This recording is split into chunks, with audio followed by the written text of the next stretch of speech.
Halo, selamat pagi juga. Ini masih pagi. Kita berbicara tentang beritakanlah firman di edisi ketiga ini.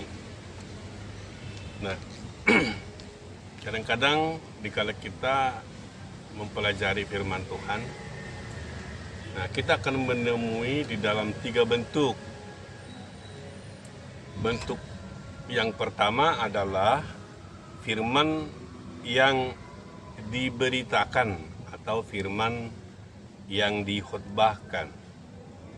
Jadi waktu saudara berkhotbah, waktu saudara mendengarkan firman dari pengkhotbah, maka itulah firman yang diberitakan. Nah, dan di satu sisi juga ada firman yang ditulis. Ya. Jadi firman yang ditulis itu yang kita sebut dengan Alkitab.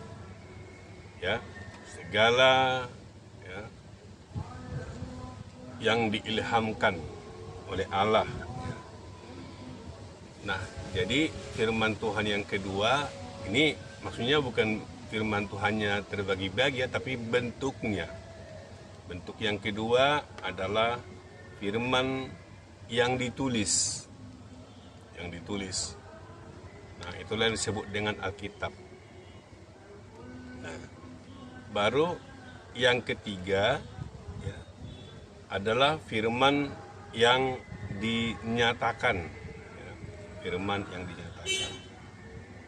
Nah, kalau kemarin kita berkata bahwa Alkitab adalah firman Allah, bukan berisi firman Allah. Ya. Nah, Alkitab adalah firman Allah. Sejauh mana kita dapat lakukan ini? Ya.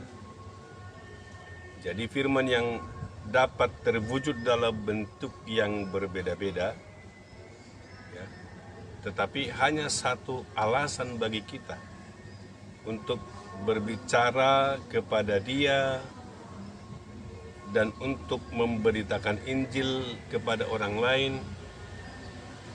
Alasan itu adalah Yesus Kristus yang adalah firman itu. Sehingga dalam Yohanes dikatakan pada mulanya adalah firman. Firman itu bersama-sama dengan Allah dan firman itu adalah Allah. Nah, sekarang kita berbicara tentang bagaimana bentuk firman. Nah, firman yang diberitakan itu, ya, itu adalah firman yang kita dengarkan pada setiap minggu. Setiap minggu di dalam gereja, kita ya dari minggu ke minggu, kita mendengarkan firman, itu firman yang diberitakan menjadi makanan rohani bagi kita. Menjadi makanan rohani setiap kita mendengarkan firman Tuhan itu. Ya. Itu dia. Jadi baru bentuk yang pertama ini, ya, nanti kita ulas bentuk yang kedua dan bentuk yang ketiga. Tapi bentuk yang pertama ini adalah firman yang diberitakan. Nah, dikala kita membaca Alkitab, dikala kita membaca firman Tuhan, lalu merenungkannya, dan kita berdoa, dan kita menerima apa pesan yang akan kita beritakan kepada orang-orang pendengar kita, kepada jemaat kita, maka kita menerima dari Tuhan firman yang akan didengarkan, yang diberitakan. Apa kira-kira berita yang memang layak untuk didengar atau yang dibutuhkan oleh jemaat, maka itulah firman yang diberitakan. Ya. Nah, karena itu Bapak Ibu beserta saudara yang dikasihi oleh Tuhan, ya, bahwa firman itu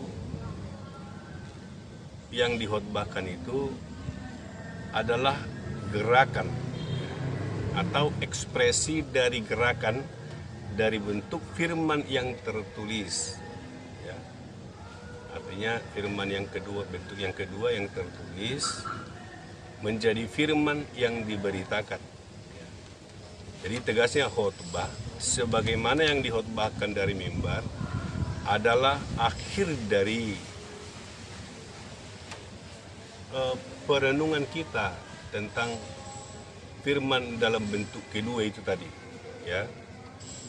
Nah, sekarang tugas pengkhotbah adalah mempelajari bentuk kedua dari firman itu, firman yang dituliskan itu, mempelajari pesannya, mempelajari apa yang dikatakan oleh firman itu, ya, dan kita mendengarnya dan mengerti bagaimana bentuk yang tertulis itu bisa menerobos ke dalam bentuk yang pertama, yaitu bentuk firman yang diberitakan. Nah, saudara yang dikasihi oleh Tuhan, ya,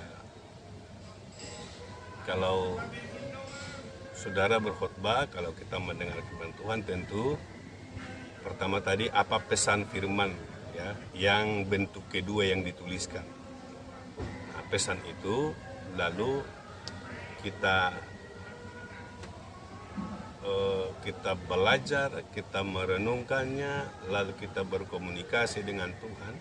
Dan dikala kita berkomunikasi dengan Tuhan, muncullah pesan firman itu tadi yang ditulis, yaitu bentuk yang kedua, lalu itulah yang keberitakan kepada jemaat. Nah, sehingga dikala saudara berkhotbah, jangan lari dari pesan yang dikatakan firman itu, yang akan saudara katakan kepada orang lain, kepada pendengarnya. Nah, karena itulah Bapak Ibu dan saudara yang dikasihi oleh Tuhan, maka gizi atau makanan rohani yang kita berikan kepada orang lain, kepada pendengar kita, adalah firman yang kedua, bentuk yang kedua, menerobos kepada bentuk yang pertama. Dan yang sering orang lain katakan bahwa firman itu yang kita baca, dia menjadi rema, dan dikala dia menjadi rema, maka kita beritakan kepada orang lain. Sehingga sebenarnya tidak ada alasan untuk kita untuk berbicara di luar arti dari segenap firman Tuhan itu. Jangan kita masukkan ide kita, emosi kita, jangan kita masukkan hal-hal yang tidak ada di dalam pembahasan pesan firman Tuhan itu. Kita berikan kepada pendengar kita. Karena itulah firman Tuhan berkata kepada Timotius, awasilah ajaranku. Jadi bukan orang lain sebenarnya yang pertama-tama mengawasi ajaran kita, tapi kita sendiri yang pertama mengawasi ajaran kita, bahwa kita benar-benar memberitakan firman Tuhan, bukan memberitakan ide yang ada dalam pemikiran kita. Demikian firman Tuhan, biarlah Tuhan memberkati kita. Haleluya. Amin.